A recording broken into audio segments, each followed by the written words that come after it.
Okay. My name is Lucia, and this is my speech for public speaking. The object that I wanted to pick to represent something that's personal to me is a map. This is a map of Guatemala. Guatemala is a country in Central America. And then this is a map of the US. So this is New Jersey, obviously, and this is Guatemala in relation to how far away they are. The reason why I chose this map is because I wasn't born in this country.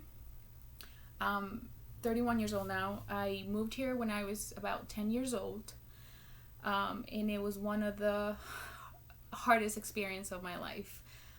It was very hard for me. So one day I'm 10 years old and I'm, sitting at home, playing games, being 10, being happy about life. And next, following week, I'm in a completely different country where I don't speak the language. I don't have my family. I lived my whole life with my grandmother. So when I moved here, it was only me, my dad, my mom, and my brother.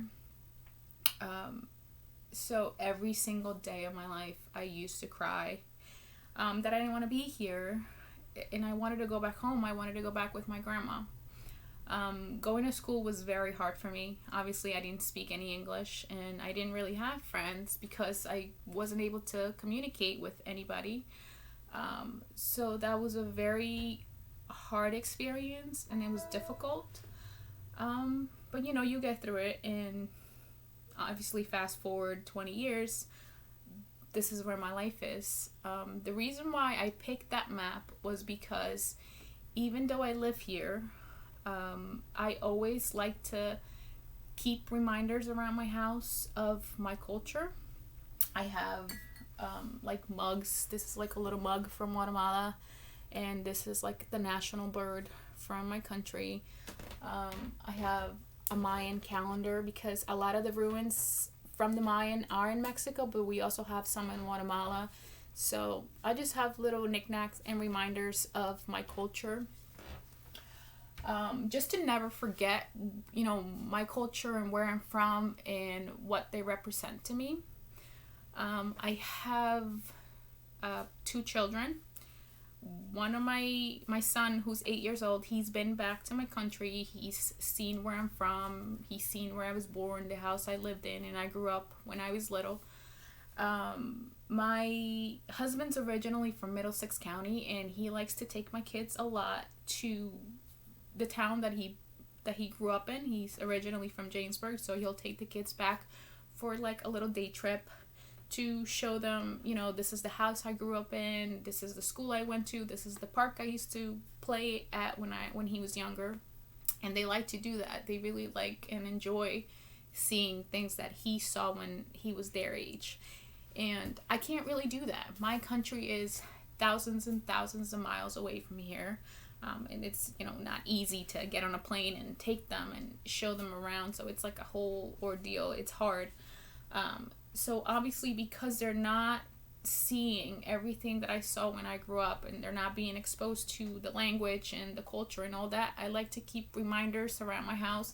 I do have a map of Guatemala. I have a flag of Guatemala. I have a lot of things that they see in day to day, just so they can understand that that's where I came from, that's part of where I am, and it also is part of them technically. And especially because of the time period that we live in now, I like to do my part to teach them that people are from different places and people do speak different languages, and it's okay to be different, and it's okay to accept somebody else just for who they are. What else? When I became a U.S. citizen, obviously my whole life is here. I have a house, a dog, a husband, kids. But when you become a U.S. citizen, you have to study for a test. You have to go do a whole ceremony being sworn in to be a U.S. citizen.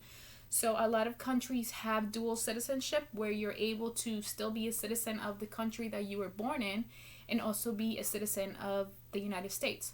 So Guatemala is not one of those countries. So actually, when I went to the ceremony, I had to give up my rights to being a citizen of Guatemala. And, now I'm only a U.S. citizen. And that was actually a little bit emotional for me. I didn't think I was going to care as much as I did. Obviously, I don't plan on moving there anytime soon, and my whole life is here. But part of me kind of felt sad because it's still part of who I am. It's still, why I am the way that I am.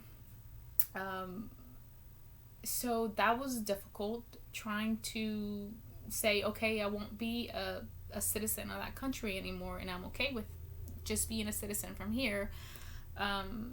So the reason why I chose the map and why I keep these reminders around my house is because I never want to forget, and I could never forget where I'm from. And obviously I always will have ties to that country. My core family is here, my mother, my father, but my extended family, grandmothers, cousins, they're all in a different country. So it's hard because you don't get to visit and you don't get to be a part of their lives as much as you like, because you have a completely different life here, my career, my everything. So the reason why I chose the map and why I wanted to share with the class is because I wanted you guys to kind of understand where I come from. And that's a little bit of my story, and that's all I have. Okay.